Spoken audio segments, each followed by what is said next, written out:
Hello আসসালামু আলাইকুম guys, আমি পিয়াস আছি আপনাদের সাথে টেকমগজের পক্ষ থেকে। সো হাজির হয়ে গেলাম একটি নতুন ফোনের রিভিউ নিয়ে। সো আজকে আমরা যে ফোনটি রিভিউ করব সেটা হচ্ছে Realme C25। So Realme C25 ফোনটি ইন্ডিয়াতে লঞ্চ হবে, এখনও লঞ্চ হয় নাই। তবে এই ফোনটির প্রাইস আশা করা যায় 10 থেকে 11,000 টাকার মধ্যেই থাকবে। সো ফোনটিতে নতুন নতুন কী কী ফিচার আছে এবং কী কী খারাপ দিক রয়েছে, ভালো দিক রয়েছে, সব কিছু নিয়ে আমরা আজকে আলোচনা করব। চলেন শুরু করা যাক।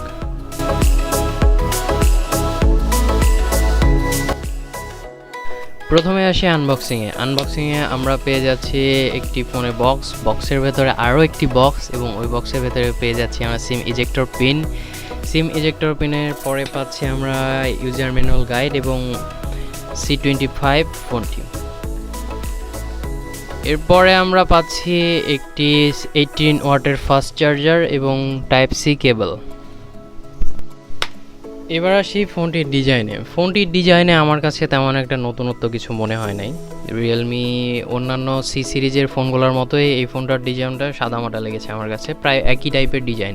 ফোনটিতে ব্যবহার করা হয়েছে পেছনে প্লাস্টিক ব্যাক কভার, সামনে দেওয়া হয়েছে কর্নিং গরিলা গ্লাসের প্রোটেকশন, বাট কত প্রোটেকশন দেওয়া হয়েছে, কত সিরিজের প্রোটেকশন সেটা জানা যায়নি। ফোনটির নিচে দেওয়া হয়েছে একটি 3.5 millimetre headphone Jack, speaker, type C port এবং একটি স্পিকার। ফোনটির লেফট সাইডে সিম ট্রে দেওয়া হয়েছে, ফোনটির ওপরে নয়েজ ক্যান্সেলেশন মাইক্রোফোন নাই। আর ফোনটির রাইট সাইডে দেওয়া হয়েছে পাওয়ার বাটন এবং volume up and down button. ফোনটির সিম ট্রেতে ব্যবহার করা হয়েছে ডেডিকেটেড সিম ট্রে, যেটাতে আপনারা 2টা সিম এবং একটি মেমোরি কার্ড ইউজ করতে পারবেন। এবার আসি ফোনটির ডিসপ্লেতে ব্যবহার করা হয়েছে 6.5 ইঞ্চি একটি আইপিএস ডিসপ্লে, যার ব্রাইটনেস দেওয়া হয়েছে 480 নিটস এবং ডিসপ্লেটির রেজুলেশন 720x1600, এবং এই ডিসপ্লেটি দ্বারা মাল্টিমিডিয়া কন্টেন্ট এক্সপিরিয়েন্স ছিল মোটামুটি ভালো। এই প্রাইস অনুযায়ী এই ডিসপ্লেটি যথেষ্ট ভালো, এক কথায় বলাই যায়। ফোনটির ফিঙ্গারপ্রিন্ট স্ক্যানার দেওয়া হয়েছে ফোনটির পেছনে। ফোনটির ফিঙ্গারপ্রিন্ট স্ক্যানার এবং ফেস আনলক ছিল যথেষ্ট ফাস্ট এবং অ্যাকুরেট।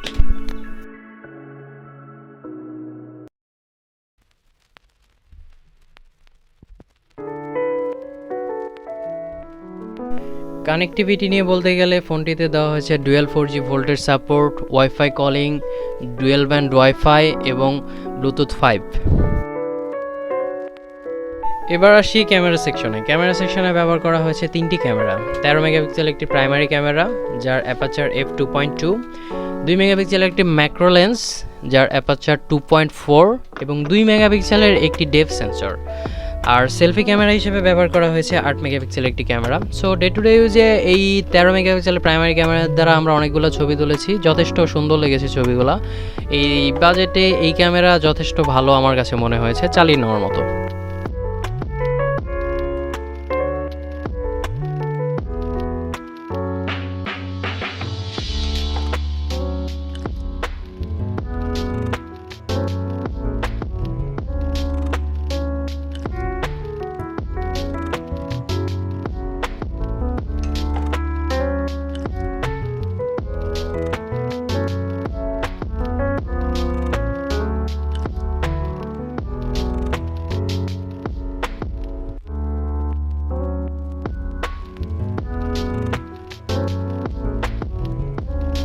ফোনটিতে ব্যবহার করা হয়েছে 6000 mAh এর একটি বিগ ব্যাটারি।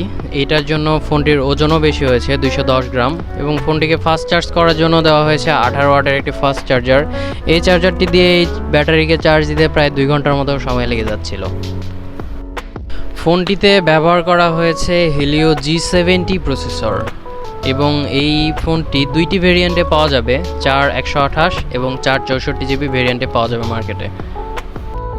ফোনটিতে আউট অফ দ্য বক্সেস থাকছে রিয়েলমি লেটেস্ট UI 2.0 এবং অ্যান্ড্রয়েড 11 সাপোর্ট। ফোনটির বেঞ্চমার্ক স্কোর আমরা ট্রাই করেছিলাম, এটাতে 2,10,000 মতো স্কোর আসে।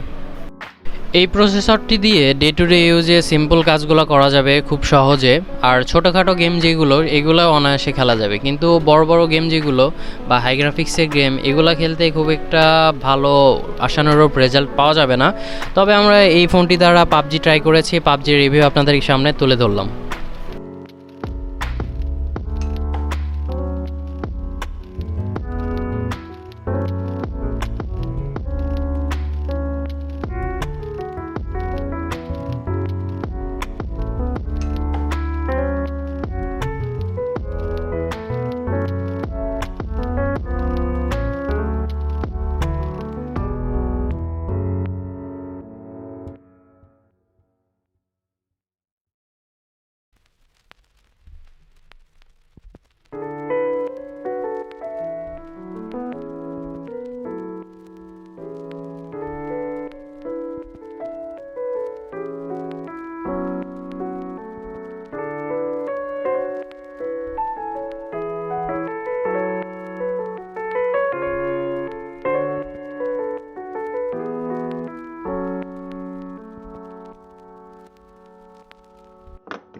সো শেষ মুহূর্তে বলতে গেলে ফোনটি কেমন, ফোনটি আমার কাছে মোটামুটি ভালোই লেগেছে এই প্রাইজে। যদি এর প্রাইসটা 10,000 থেকে 11,000 টাকার মধ্যে হয় তাহলে এটি একটা ভালো ডিল হবে আমাদের জন্য, বাট এটা যদি তার থেকে বেশি হয়ে যায় তাহলে এই ফোনটি আমার মতে না নেওয়াটাই ভালো। তবে এই ফোনটি দ্বারা ডে টু ডে ইউজে যথেষ্ট সবগুলো কাজই করা যাবে এবং এর বিগ ব্যাটারি আছে, যা দ্বারা আমরা 2 থেকে আড়াই দিন অনায়াসে এই ফোনটি ইউজ করতে পারবো কোনো রকম সমস্যা ছাড়াই। সো ভিডিওটি কেমন লাগলো গাইজ জানাবেন আমাদেরকে কমেন্ট বক্সে। ভিডিওটি যদি ভালো লেগে থাকে তাহলে লাইক করবেন, কমেন্ট করবেন এবং সাবস্ক্রাইব করে আমাদের পাশেই থাকবেন। ধন্যবাদ সবাইকে।